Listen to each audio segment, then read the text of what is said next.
Hello students, आज हम पढ़ेंगे 9th क्लास की साइंस की 59th वर्कशीट, जिसका टॉपिक है परमाणु की संरचना। बच्चों, इस वर्कशीट से आज 4th चैप्टर शुरू हो रहा है हमारा, और हम इसमें परमाणु की संरचना के बारे में जानेंगे। देखो, 3rd चैप्टर में हमने परमाणु के बारे में पढ़ा और वहाँ पर हमने विभिन्न बातों के बारे में जाना था। आज हम जानते हैं कि परमाणु की संरचना के बारे में किन किन वैज्ञानिकों ने काम किया और किस तरह से आगे बढ़े।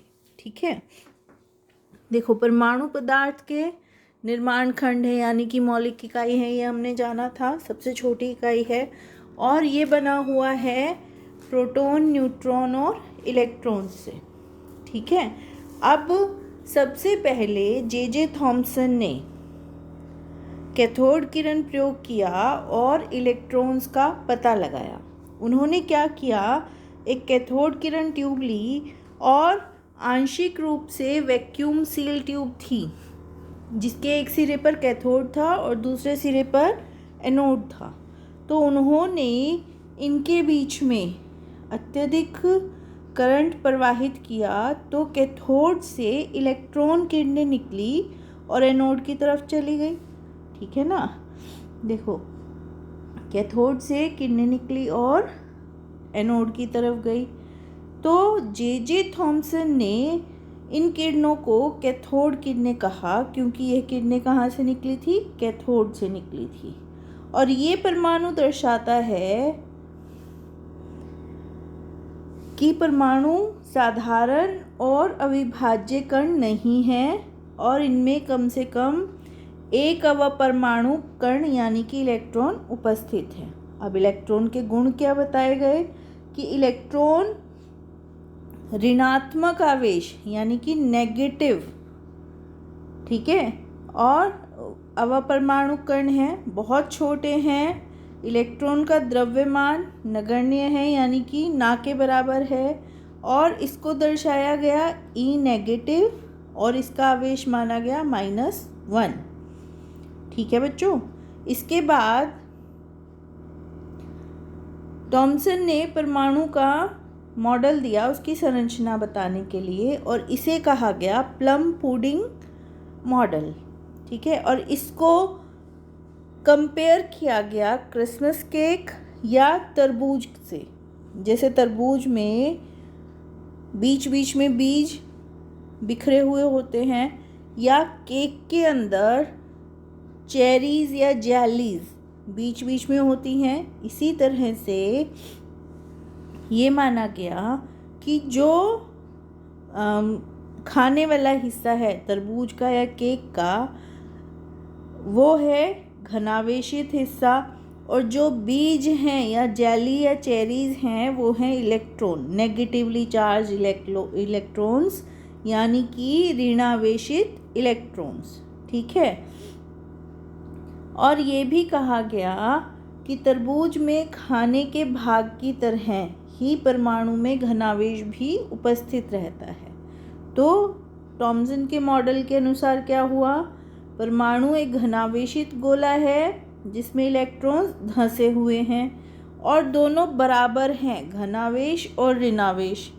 तो एक दूसरे को कैंसिल कर देंगे और संपूर्ण आवेश क्या हो जाएगा, 0 हो जाएगा। और इसका मतलब क्या हुआ कि परमाणु उदासीन होगा। ठीक है बच्चों, पर यहाँ पर कुछ कमियाँ थी।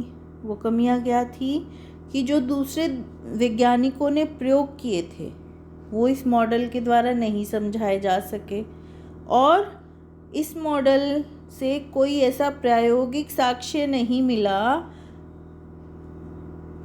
और ये टोटली कल्पना पर आधारित था, इसलिए इसको आगे नहीं माना गया। ठीक है, अब देखो कुछ प्रश्न देखते हैं। सबसे पहला प्रश्न है, परमाणु पर कौन सा आवेश होता है।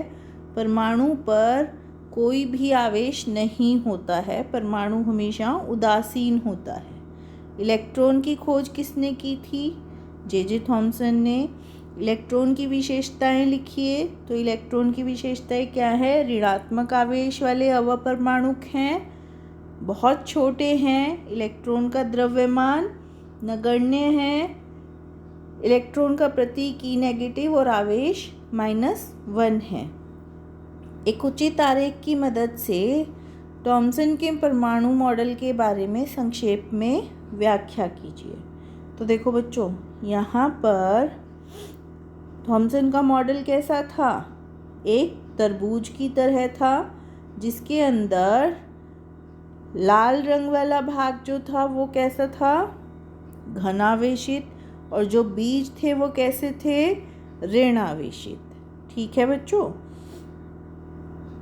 और दोनों आवेश कैसे थे? समान थे, और उसकी वजह से संपूर्ण आवेश कैसा हो गया? शून्य हो गया, और परमाणु उदासीन हो गया। थॉमसन के परमाणु मॉडल की सीमाएं क्या थी? थॉमसन के परमाणु मॉडल की सीमाएं ये थी कि दूसरे वैज्ञानिकों द्वारा किए गए प्रयोगों के परिणामों को नहीं समझाया जा सका, और दूसरा प्रायोगिक साक्ष्य प्रदान नहीं किए जा सके, और ये कल्पना पर ज़्यादा आधारित था, इसलिए ये सक्सेसफुल नहीं हुआ। तो ये थी हमारी आज की वर्कशीट।